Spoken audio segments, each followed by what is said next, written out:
We were living in confusion, but at the same time we had the impression that there was another way to live. What it was, we didn't know, but we felt it existed somehow, and this feeling had almost transformed us into different human beings. At least, that's what we thought.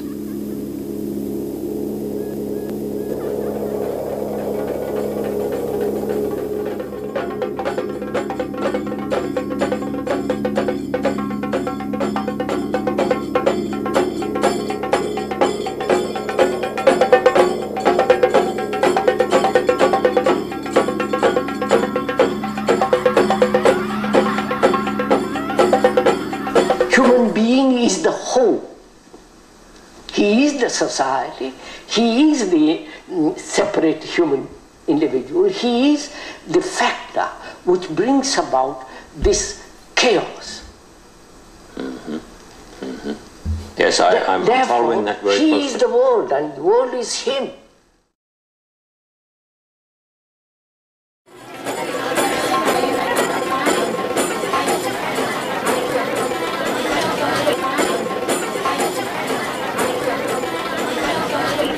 We are all in an illusion. We have created a number of chaoses in the human society.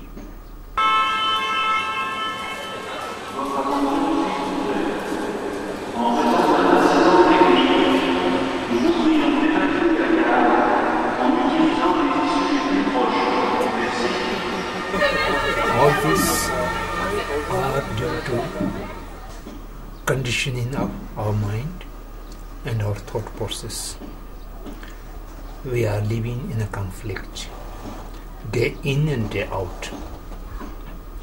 Since we are in a conflict, we have to think how to get out of this conflict and live a natural life.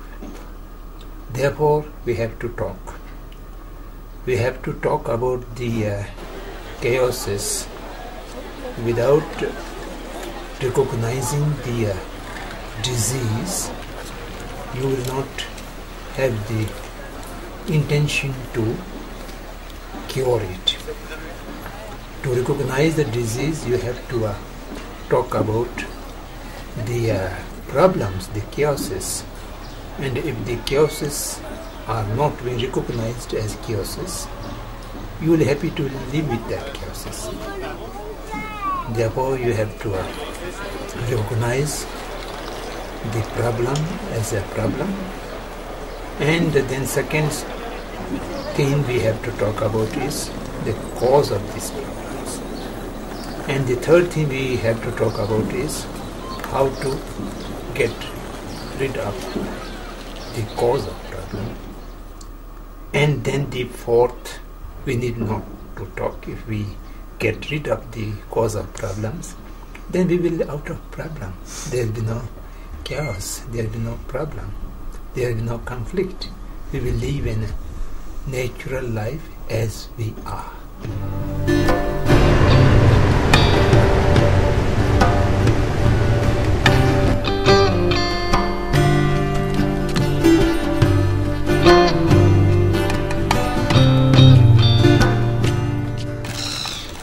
Consciousness is the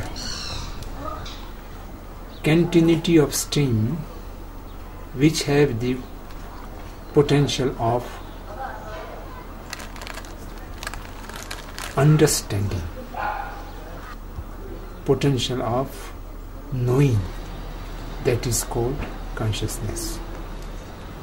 Energy of knowing that never stops, that always goes in its continuity.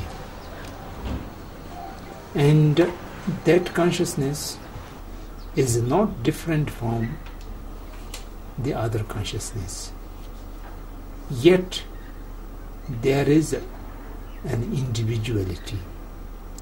The individuality is consciousness in you, consciousness in me at this moment, not the same. not the one. There are two consciousnesses. And in this room there are 4 persons, and the 4 person has 4 individual consciousnesses, all in bondage, in conditioning. When we are awakened, we get the transformation or the deconditioning. Then these 4 individual consciousness will not remain in 4 parts. It will become it will emerge into the universal consciousness, the awakened consciousness. Like 4 rivers, all the 4 rivers in the nature of water, they are same. But these 4 rivers are flowing from different directions and from different locality. When all these 4 rivers goes to the ocean, and then there's no difference. The water from Ganges, or water from the Satluj, or water from the Brahmaputra, they all emerged into the big ocean. Then you cannot differentiate. So the conditioned consciousness are many, and all the conditioned consciousness have the potential of awakening, deconditioning. Once they are awakened, they emerged into a whole consciousness.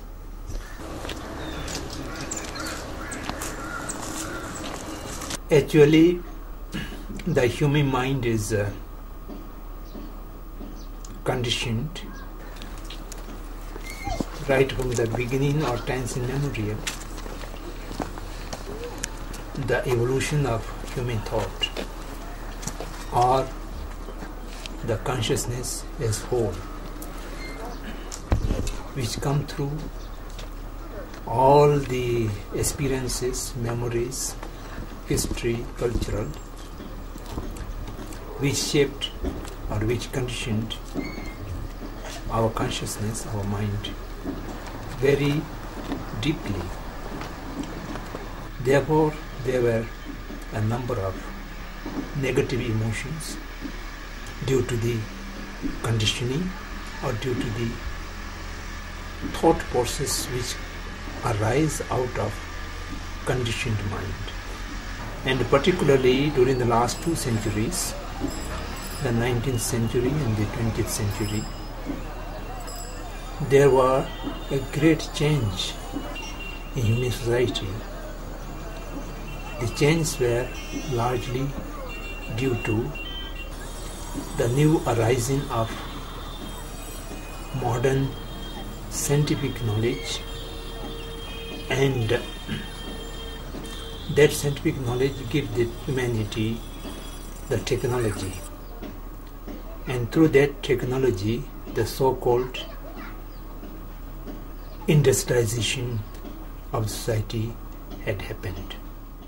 When you are producing much more than the necessity of the humanity, you have to think about how to market them, how to sell for the purpose of profit. At that point of time, the producers has found a very handy instrument, that is one of the human negative emotion, that is called the greed. The seed of greed is everywhere,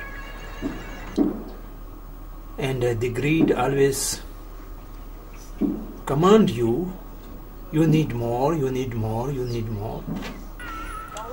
And for the purpose of exploitation of the greed, the modern civilization has taught you to compare and compete. And you are no more able to recognize yourself as an individual. You always refer to yourself by comparing with others. Right from the childhood, from the kindergarten or from the grade 1, you are taught to compare with others. And you are taught to compete with others through the so-called education and so-called society and environment, which always dictate you must compare with others, and thereafter you must compete with others. So by this way, the humanity have lost the habit of cooperation, because you have to compete. Competition can never allow cooperation. So thereby we have lost the communication. Communication is only possible when you listen with full attention to the other, what he or she has to say. And for that purpose, you need an open and empty mind. That we have lost through the conditioning and through the competition. And therefore, we are not able to communicate with each other.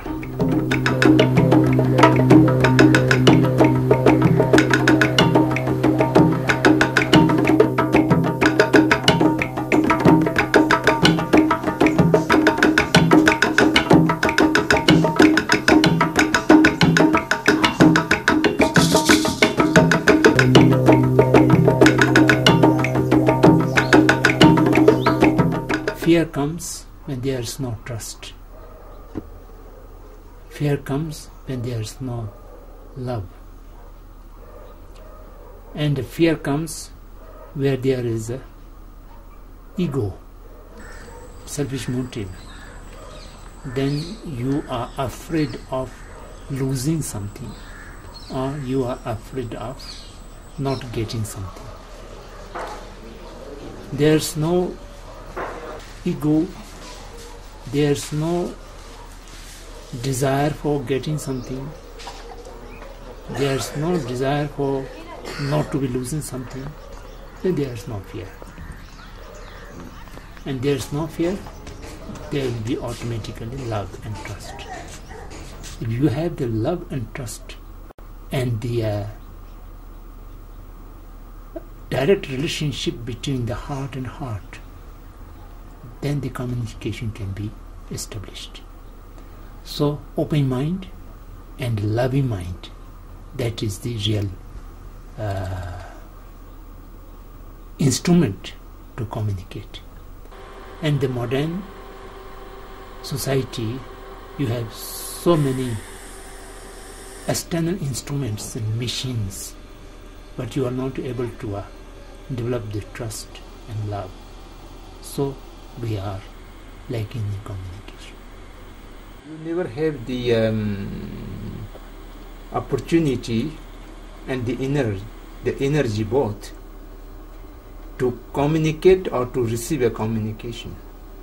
Both sides are full, absolutely full. Whatever you put more, it will overflow.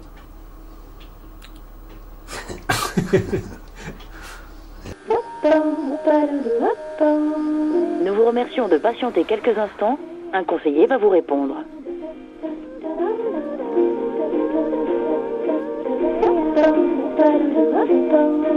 Nous vous remercions de patienter quelques instants. Un conseiller va vous répondre.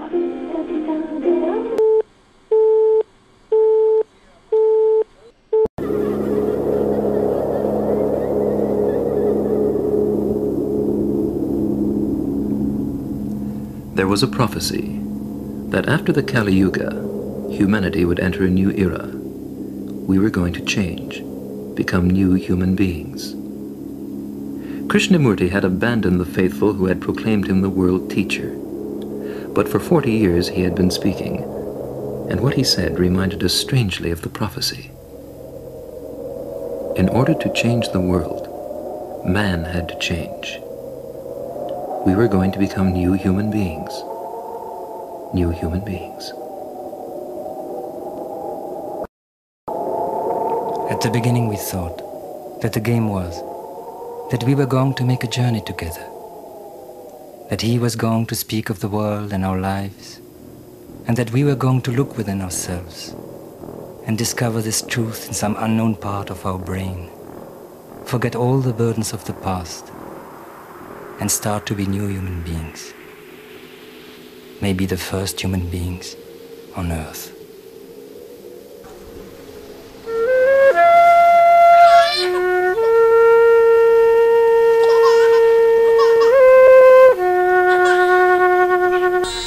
Love and trust with each other.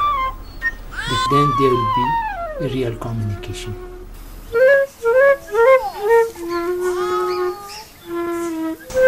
The humanity, the population is increasing day by day, but people become more and more lonely. They have lost a sense of relationship, sense of a community, and become more and more selfish and more lonely. And this process has resulted 4 great challenges in the world. The first challenge is inequality among the people due to economic conditions. The rich people are become richer and richer, then poor people are become poor and poorer. This statement is a true statement. So by this way, there is no way to remove the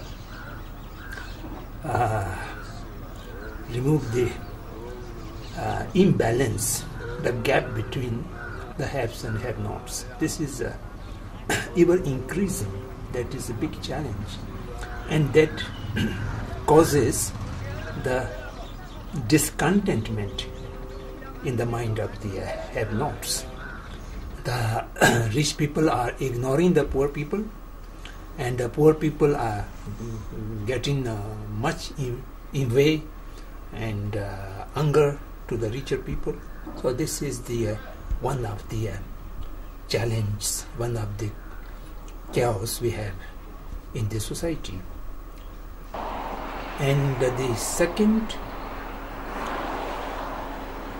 challenge with us is environmental degradation due to discriminate usage of natural resources and not cooperating with nature, rather exploiting the nature. We have disturbed the ecosystem and the balance of the environment. So the earth, the water, the seed, the plants, the air, everything has been polluted. We are unable to find clean water to drink, and we are unable to find a clean air to breathe. Humanity can survive 30-40 days without any food, but no humanity can survive more than 48 hours without water, and no human being can survive more than 10 minutes without air to breathe. The air and the water is the absolute necessary for surviving, and these are being polluted. And how will protect our health and our body?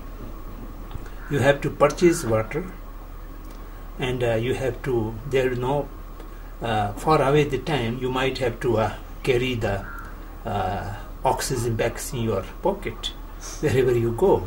This may become in the near future.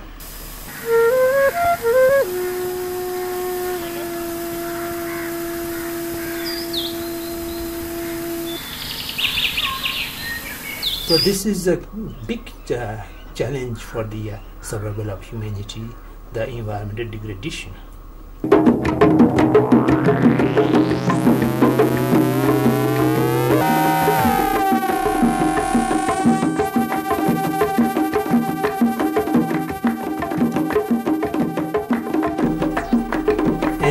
third challenge is direct violence.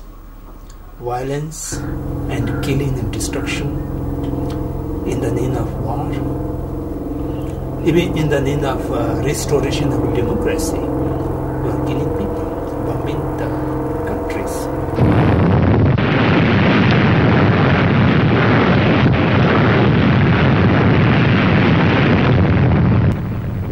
And for the territory, for the supremacy, there are so many wars in this world. In the 20th century, we have experienced 2 world wars, the declared world wars. And in between the world wars, there are so much undeclared wars, and in which a huge, enormous number of humanity has been killed or made invalid due to these wars. And now there's another kind of war, which is the name of terrorism, suicidal bombs, and so much different kind of violence and destruction is there. Today, nobody is considered to be safe nowhere. Such fear is there. So this is all due to the possibility and expected of violence everywhere, anytime. So this is the big third challenge.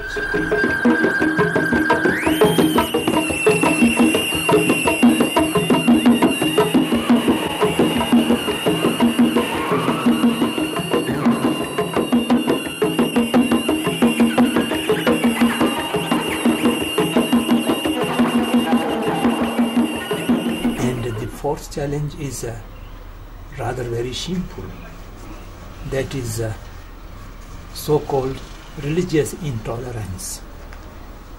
The world is very funny.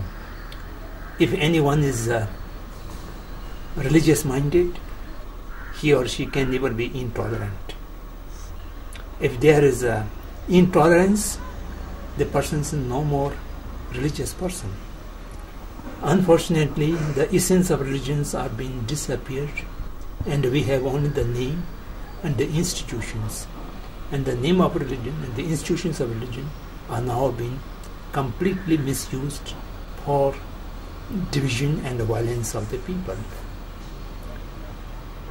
Now, the new phrase, the civilizational conflict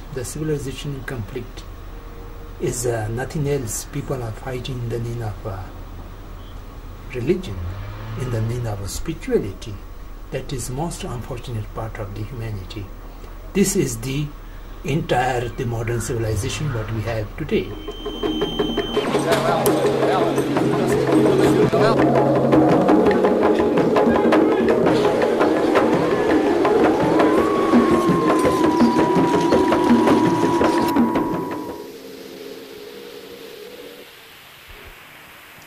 The game was that he was the teacher, and we were, well, those people who were living in the darkness of confusion.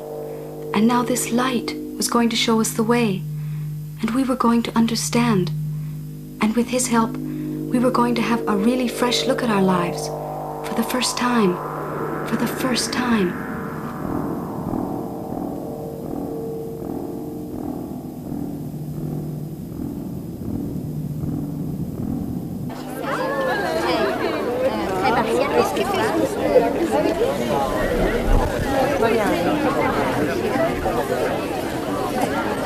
He was the voice within ourselves, and while listening to him, we were actually listening to some inner truth, which had no past, no name, beyond time.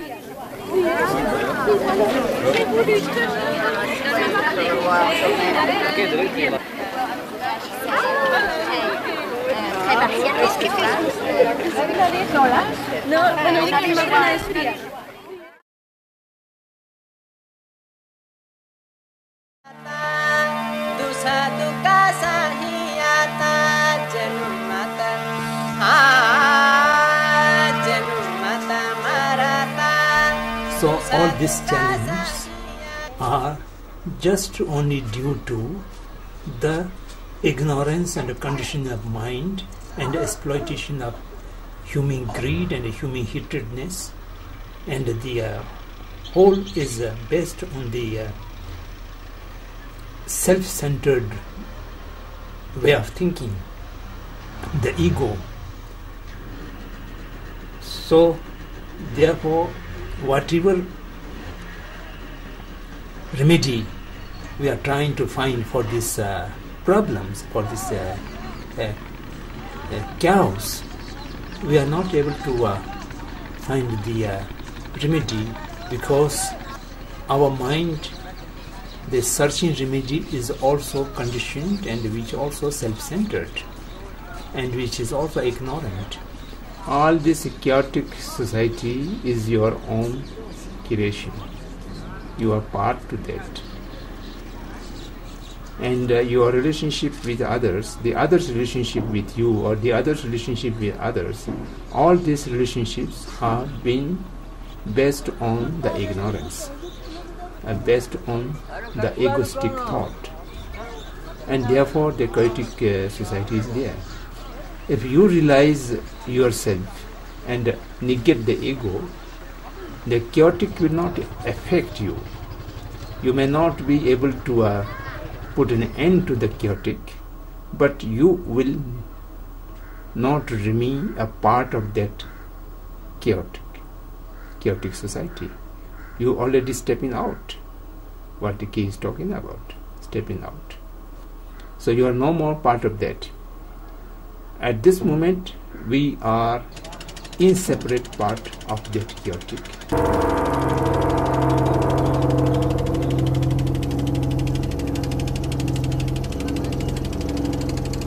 At this moment, the humanity is going on the direction of suicide very rapidly. But we cannot help the humanity as whole. We can help only the individuals, and the individuals who realize the truth would come out of this suicidal movement, and he or she will be stepping out, be free. But the rest of the humanity, it will go on like this. There would be sometimes better, sometimes worse, but the total freedom will only achieve when the individual realizes the self as it is.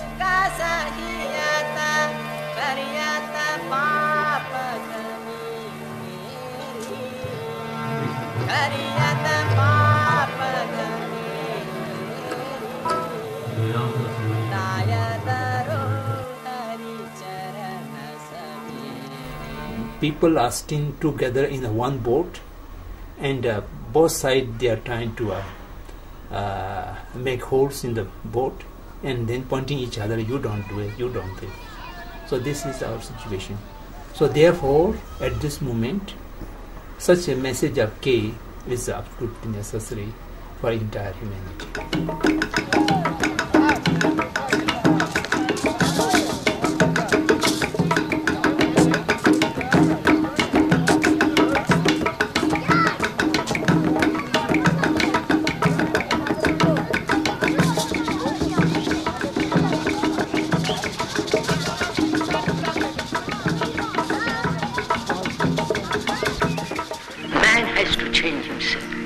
Because he is not the measure of himself. But he has to be completely aware of what he is, actually, not theoretically. What he is.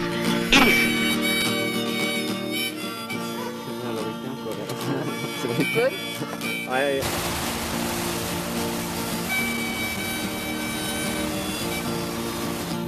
He's just a man who sort of, I don't consider him as much as a teacher, as someone who points to things, truths if you like. He's not like Christ or Buddha. He's well, Buddha and Christ and people like that, they want followers so that they can teach their followers the right way of life and everything. Krishnamurti doesn't want any followers. He wouldn't like people to do anything. He's just asking them to be aware of or to look at the things that they do in their daily life that are inconsiderate. Everyone can't just all of a sudden become enlightened or whatever you want to call it. Can't become aware. He never says don't do this, don't do that. He never teaches you anything like that. Well, sometimes he says things like that, but he means in a joking way. Like all these people who come to the tent, they think, to the Krishnamurti tent, they think, oh, I've heard him say that thought does that and thought does that. I mustn't have thought anymore. I really mustn't have thought. But he has never said, or it isn't a fact, that thought is a bad thing and you shouldn't have thought. He said that when thought conditions the facts, in such as, I see the fact of that there, and then my thought comes in and says, oh, it's a tree. Then I haven't seen the tree, or what I call the tree. I've just seen my thought from yesterday when I saw a tree. I see a tree again and I say, oh, that's a tree.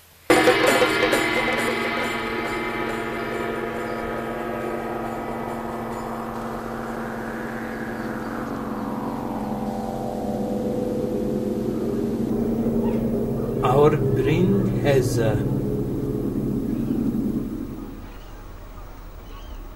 extraordinary potential, and this extraordinary potential have not been used by humanity until now, and perhaps the humanity does not have the power to use this potential in totality. Very small part of brain is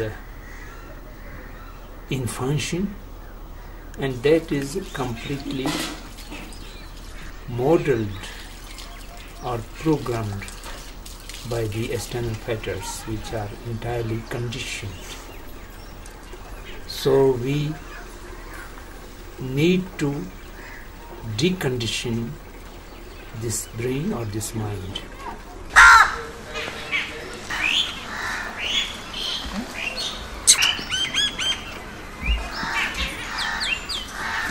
The conditioning is not a physical one.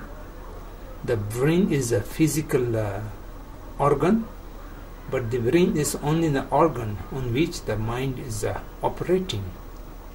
And we have to differentiate the mind and the brain. Brain is a physical, mind is a conscious. The mind depends on the organ of brain. So when the organ is being programmed, the mind is also get conditioned. So this we have to understand. This conditioned mind can be deconditioned if we are able to see the conditioning, the condition itself.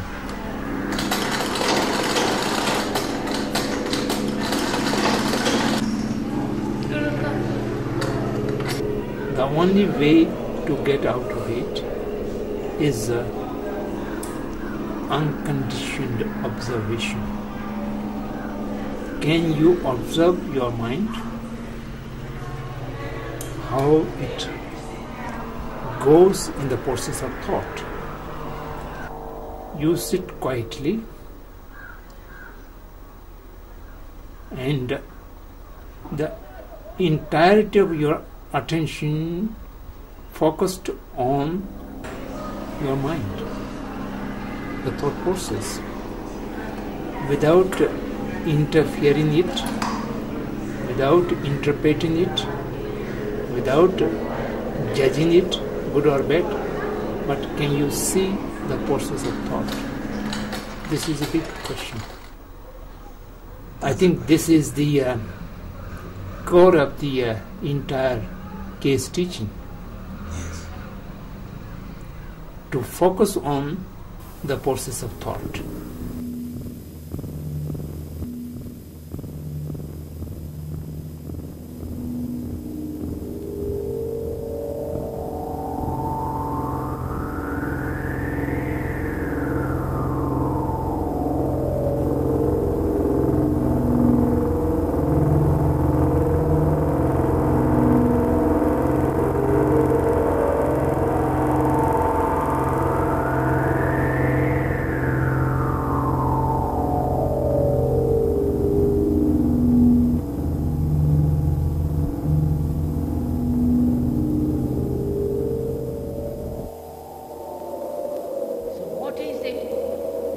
sees life as a whole. Can this mind look at life with all its vastness, complexity, with its apparently unending sorrow? Can the mind see this thing as an entire whole? He speaks of awareness. He means the ability to, like I said, see something without an idea about it or anything. Just to be able to see it as a fact, without naming it, without having ideas about it, opinions about it, just to see it. And to do that with everything, with what someone says, to be aware. If someone says, oh, you're a fool, to be aware of whether you are a fool. It isn't a teacher to me. He's just a friend, and who I can get along with, and who sees things, if you want, more clearly. If he sees things in the light, well, it sounds very silly, in the light of truth, if you want. He sees things truly, not his ideas about things. He sees facts.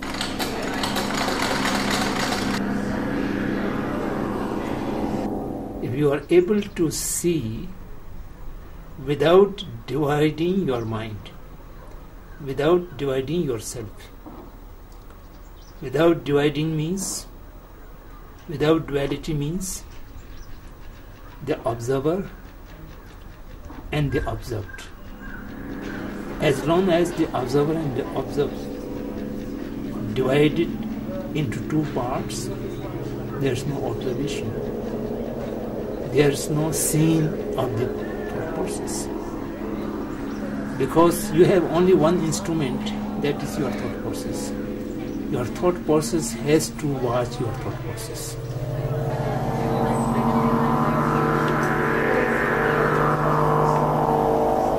Who is using the thought? That is still a duality.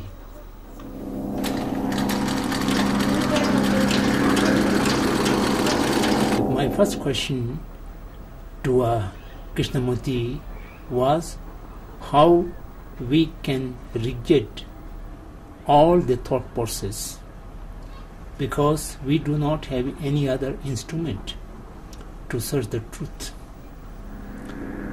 The thought is only instrument at our disposal to analyze, to examine, to inquire. If we completely reject the thought, then how we shall do all this? Then his counter question was, it is your personal problem or it is a theoretical question?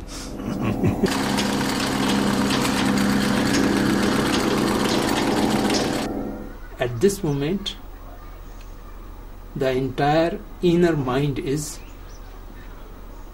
only thought. We have no any other. So that thought should be trained in a way or channelized in a way to observe itself. And when it is observe itself, there will be the clarity, and that can be perhaps experienced.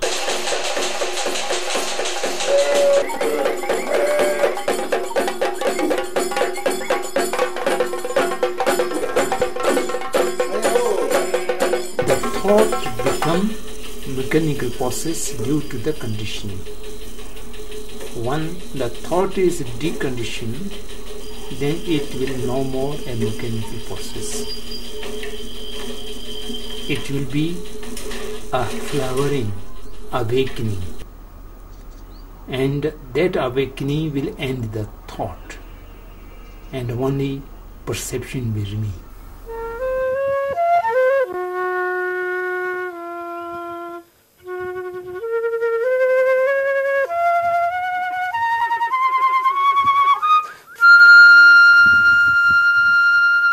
We are locked in.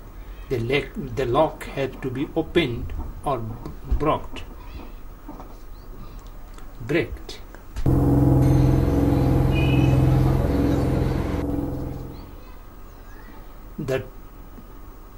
truth is a pathless land, the case says.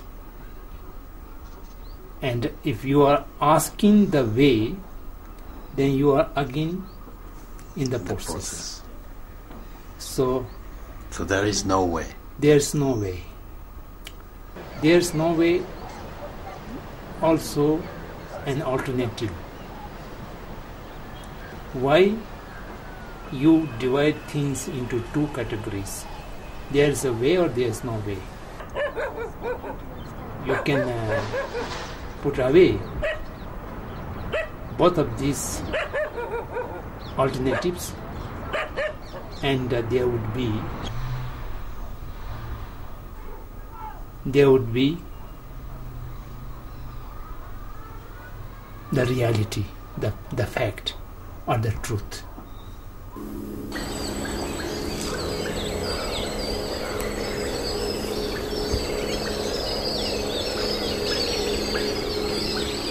You can observe to yourself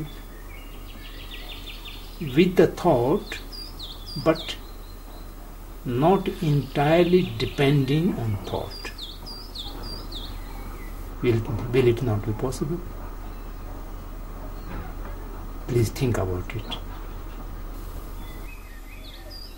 You observe with the thought, let the thought go wherever it goes, but the observer need not identify itself or need not separate itself from the thought, yet the act of observing can remain there.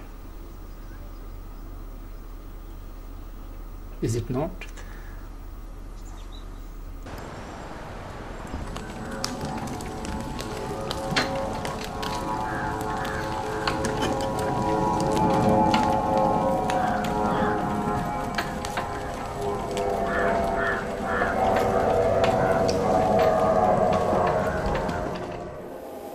That's the only question.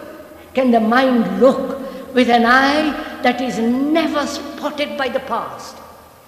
Can that mind, that brain, be still to observe? You have to give your life to this to find out.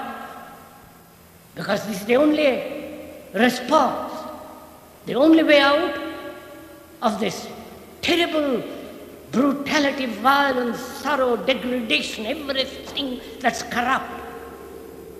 Can the mind, which is itself corrupt through time, can that all that be quiet so that it can see life as a whole and therefore no problem?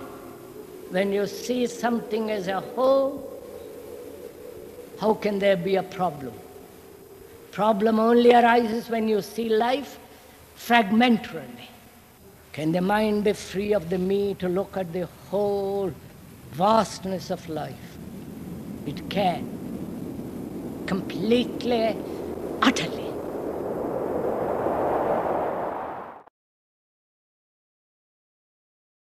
When the Risha sings and the love begins down the riverside, and the moon begins to shine, the peacocks scream. Freedom is absolutely possible, because the basic nature of our consciousness or our mind is free. The freedom is the basic nature of our mind. The cause and conditions of bondage, of the conditioning, is our own creation, not a creation of God or not creation of nature. It is our own creation. We have the power to eliminate the causes and conditions. Then you are free. The conditioning of mind or the bondage of mind is not come from the nature or from any outside force. That is only creation of your thought process. And you have to stop that process, and you are free.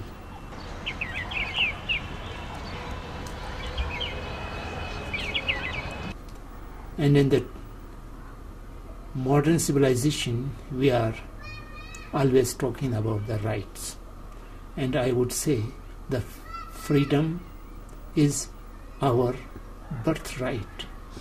And it is absolutely possible and in our own hands.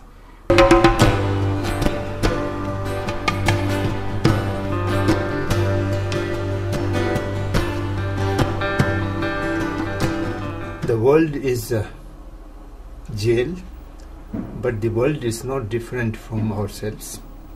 We have created the world, and we created it a bondage, a jail, a prison, and we ourselves are the prisoner, and we are unable to unlock the prison because our thought process could not see its limitations, could not see its conditioning.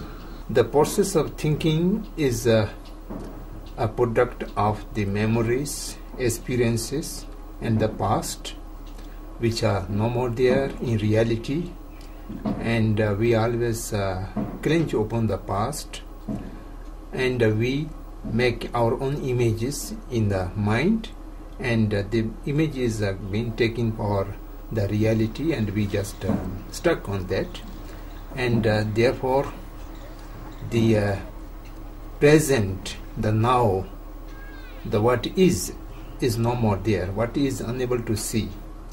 Whatever is gone by, which is no more there, is being considered as the present, and due to this illusion, due to that mistake, and we are unable to get out of the thought process.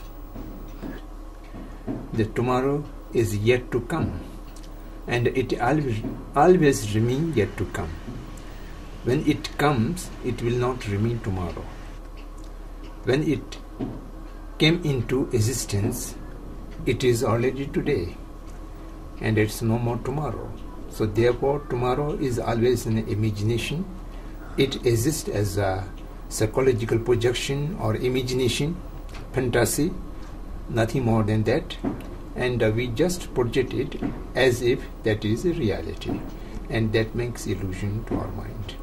And the thought process always project the tomorrow as if already something that is known as tomorrow, and on that we image so many things, and we plan, and we project so many things in that realm, and that never comes.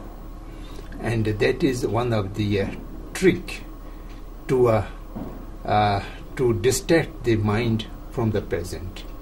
Either the mind goes to back to the past, or it is always roaming in the future, which is no existence. We are always not satisfied with what we are, and we are looking for something else, and to do everything to achieve that, and that never achieves. We don't know the present, and we don't want in the present, both, because what is not enough for anybody, and what should be is in a thought process. That's right. What should be is an imagination. What is the reality, and you are not happy with the reality.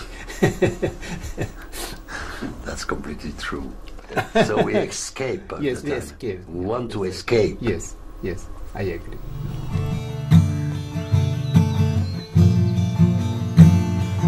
Bam bam.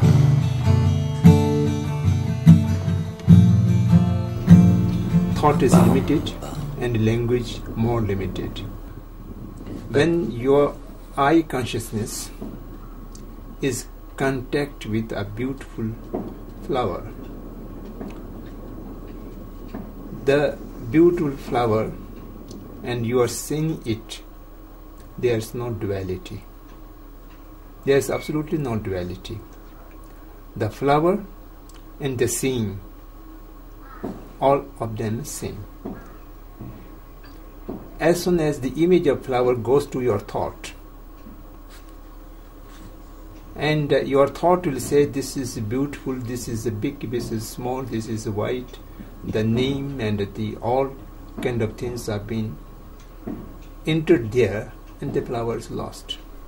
The scene is lost. The scene is destroyed. Then you are in the memory, or you are in the future. No more present with the flower. Bam, bam.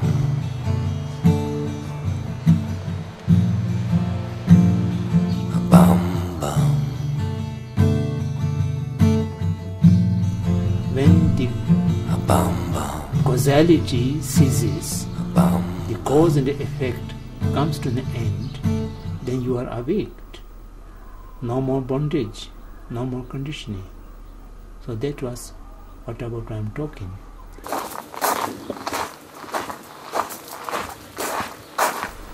The perception of self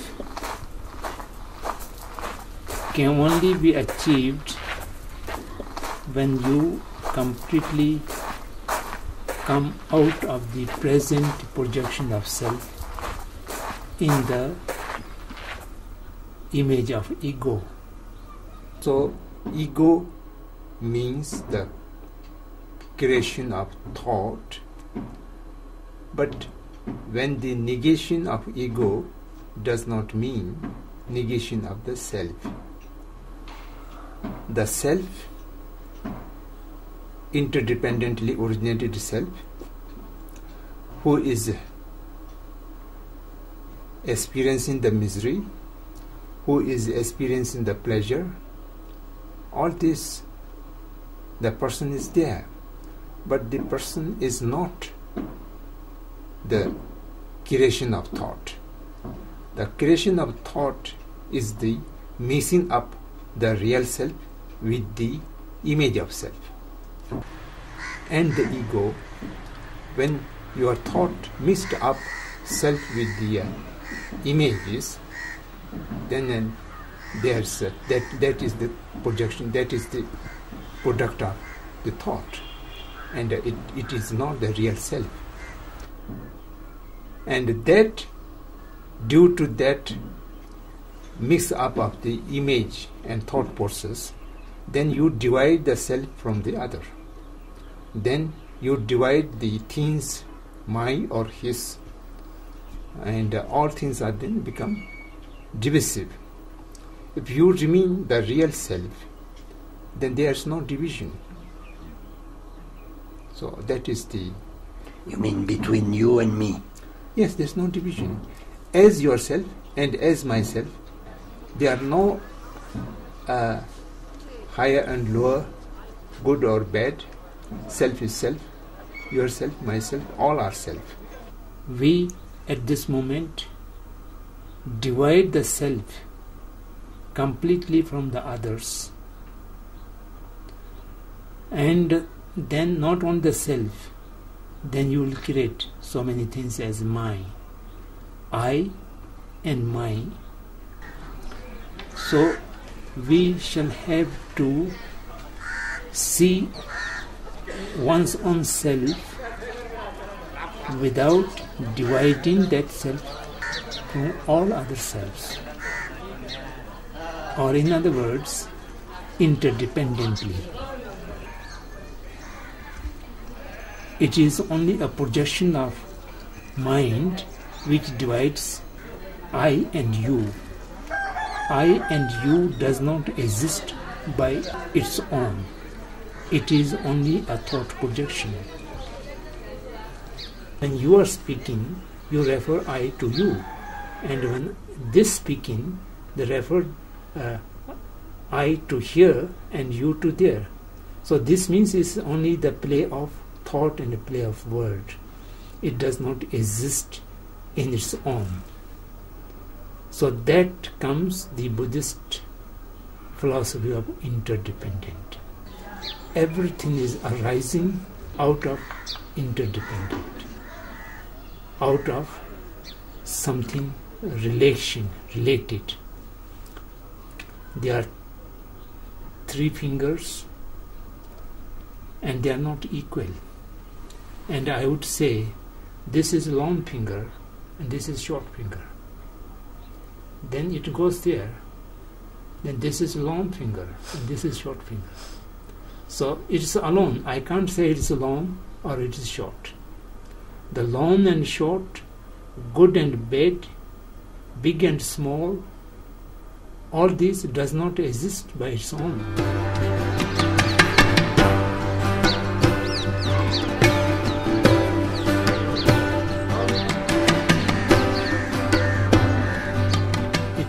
They just exist in a relationship. In relationship, it just exists in relationship. So once there's a way to know ourselves. There's a way to know ourselves. In the mirror of the other. In the mirror of the other. Yes, I do agree.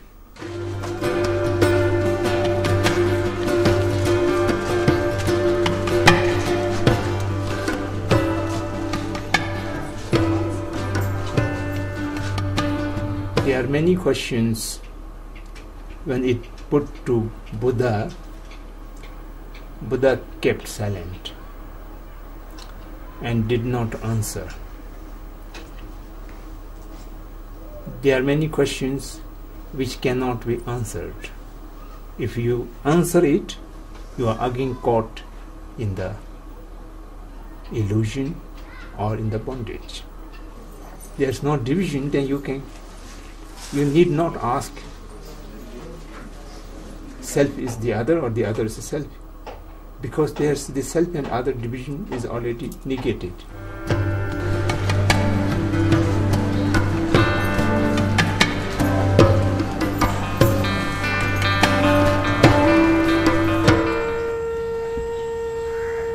The secret is the reality, the truth. That is the only secret. And that means the things as it is, at its own nature. That is the secret. That's secret because that is. And we have made something all different, altogether different through our imagination and through our thought process. Otherwise the white is white. It is. So that is secret. And the black is black. And there's no need of all the imagination or the images or the pictures. That is not the reality. It's all in your mind. So the possibility of seeing ourselves is to make ourselves empty and to receive the teaching directly. When you realize the self, the division goes away. The division goes away, then there will be no hate, there will be no anger, there will be no envy. The mindset becomes completely pure, caring and understanding. So freedom from all these negative emotions such as anger, hate, envy, competition, selfish. When the mind is get freedom from all this negative emotion, that the mind become clear, transparent, and no stream. So it is in the nature of love. That is real love. The love which does not seek any reward.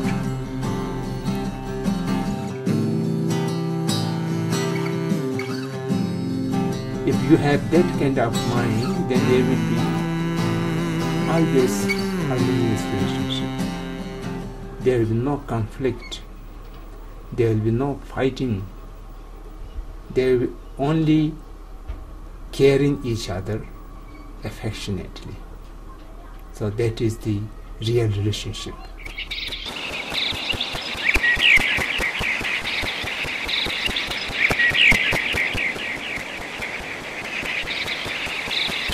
What is death? Nobody knows.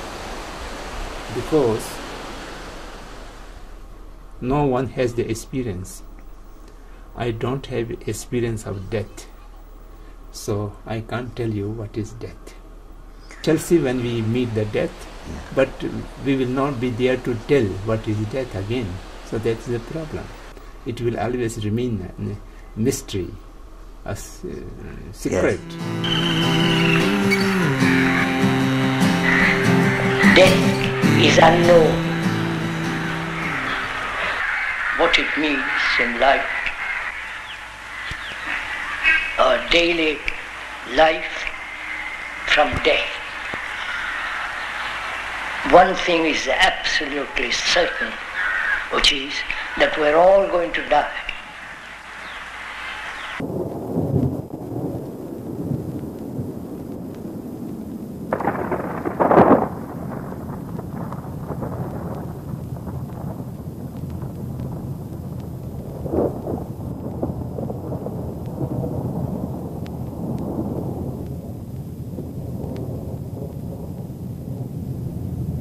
Death means that, to end your anger, your jealousy, your aggression. Have you ever said, I'll end it? Not tomorrow, but now, completely end it.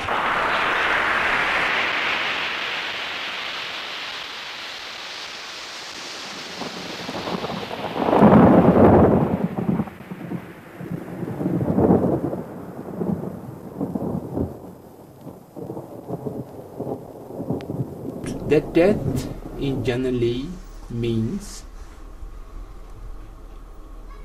coming to a complete end. Coming to complete end is considered to be death, and that is a complete end of the association of the body and consciousness.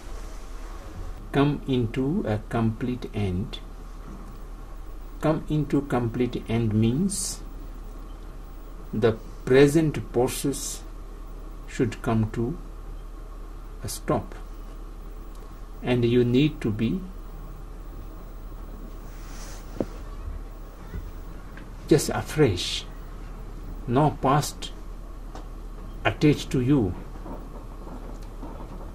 So if this is possible at this moment, then you can die each day, each moment, and you can reborn afresh each moment.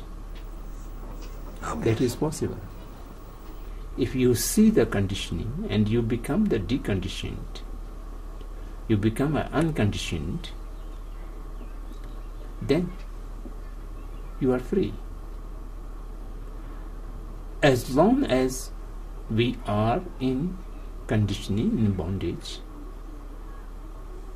we have to go all the process, and we have no power to die now, or you have no power to live another 100 years. From both sides, we are under somebody else's control.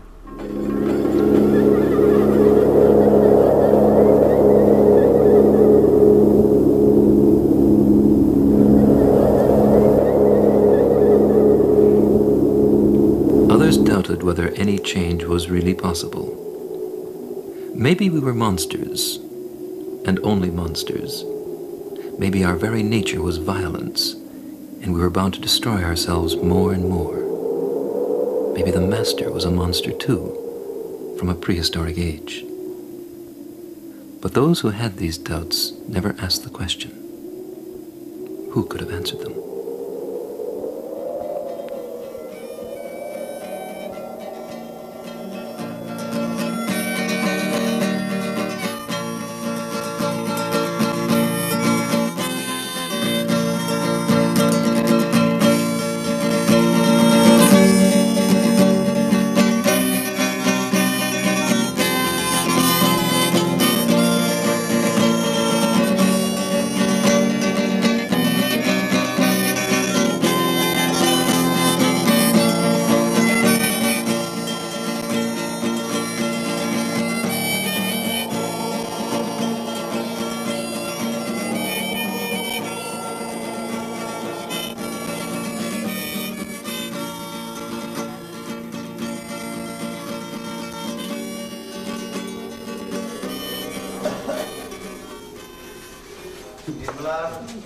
Everything is there in relationship. So myself can be understand or can be seen in the mirror of the relationship with other. Good relationship, bad relationship, friendly relationship, or hostile relationship, whatever relationship may be there, that relationship identifies you. And not only identifies you, it makes you good, bad, worse, better, whatever it may be. That all can be defined in relation. So the relationship is the only, the relativeness is the only way to make things to exist. We are the world and the world is we. Somebody abuse you, you just react angrily. He has abused me. The me is somewhere very independent and very solid. So that kind of illusion, that is the root cause of all the misery. That makes division, and that takes action, good and bad deeds, and thereby you are always feeling the pain and sorrow and sadness. Action, reaction, and then the chain of the action, reaction, there's no end. It is what the Buddha says. When you eradicate the illusion, the ignorance, and eradicate ignorance, then there will be no action. And there will be no action, there is no further reaction. And everything is there.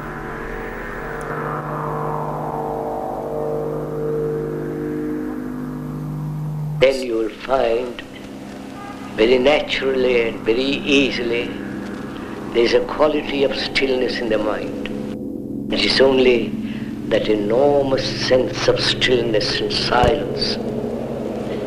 And the brain then is in a vast space. Then only truth can come into being. And that's real meditation.